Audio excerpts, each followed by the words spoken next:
اس آیت میں ہمیں دو چیزیں سمجھ آئی ہیں.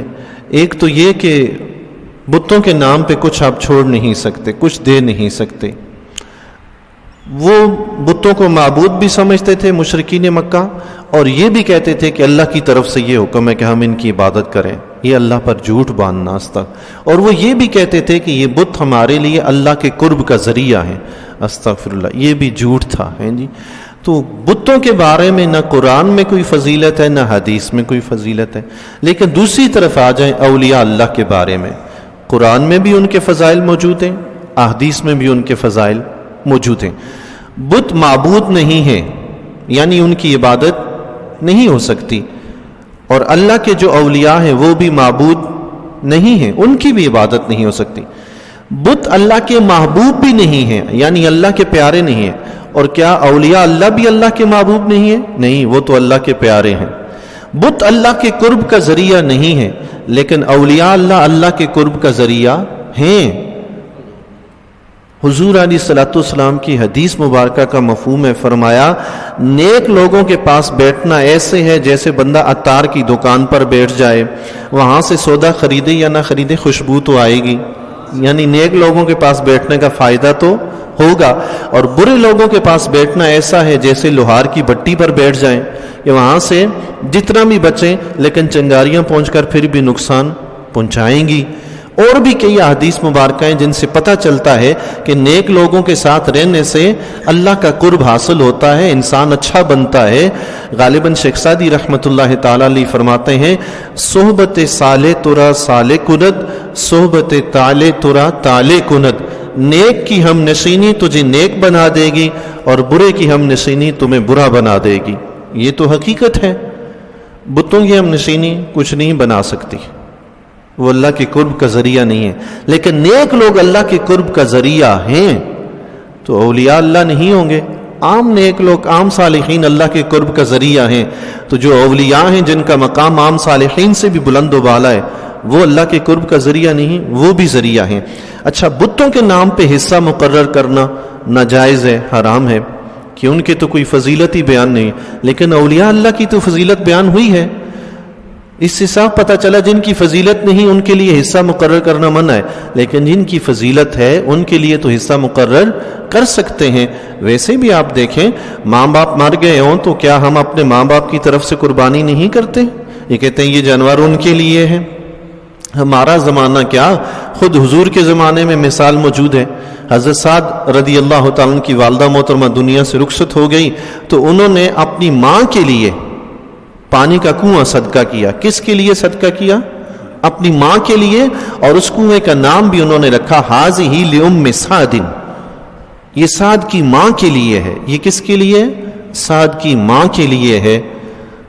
یہ تو خود حضور علیہ الصلوۃ والسلام کے زمانہ اقدس سے مثال موجود ہے. اگر یہ کہیں کہ یہ بت کے لیے ہے تو شرک ہو جائے گا.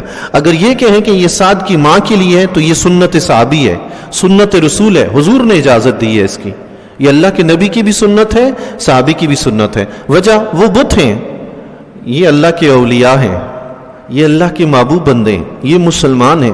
مسلمان کے لیے آپ حصہ نکال سکتے ہیں.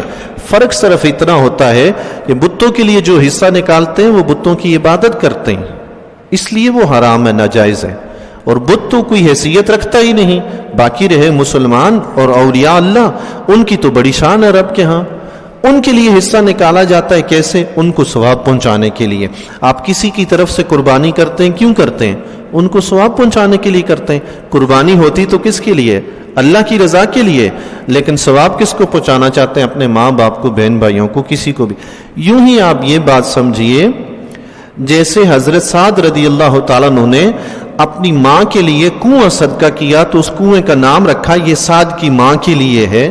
یوں ہی آپ یہ سمجھیں کہ آپ 11ویں شریف کے لیے جو نظر و نیاز کرتے ہیں، کھانے وغیرہ تیار کرتے ہیں، فروٹ وغیرہ رکھتے ہیں فاتحہ کے لیے اور کہتے ہیں یہ 11ویں شریف کی نیاز ہے، تو سیم ویسے ہی ہے جیسے حضرت صاحب نے فرمایا یہ میری ماں کے لیے ہے. جیسے ماں کے لیے ناجائز نہیں ویسے 11ویں والے کے لیے بھی ناجائز نہیں. 11ویں والے سے مراد کیا ہے؟ 11ویں والے سے مراد حضور غوث اعظم شیخ عبد القادر جیلانی رضی اللہ تعالیٰ کے لیے صدقہ خیرات کرنا مراد ہے.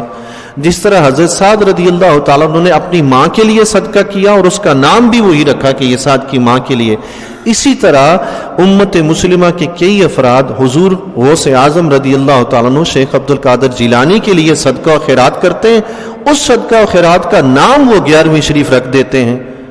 حضرت سعد رضی اللہ تعالیٰ نے نام رکھا کنویں کا کہ میری ماں کے لیے ہے، آج کا مسلمان شیخ عبد القادر جیلانی کے لیے جو صدقہ کرے اس کا نام رکھ دیے 11ویں کے لیے، فرق کیا ہوا؟ یہ ناجائز کیوں ہوا؟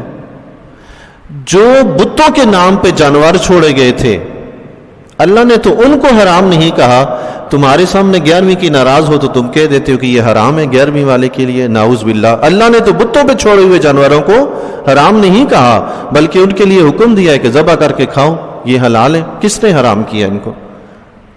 تو کسی کے نام کی طرف چیز منسوب کرنے سے حرام نہیں ہو جاتی۔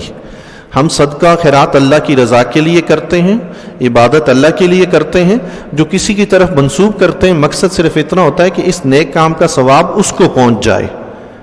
جس چیز کو اللہ اور اس کے رسول نے حرام نہیں کہا، آج جو لوگ اس کو حرام کہہ رہے ہیں تو رب کل قیامت کے دن ان سے ضرور پوچھے گا تم اللہ پر جھوٹ کیوں باندھتے تھے؟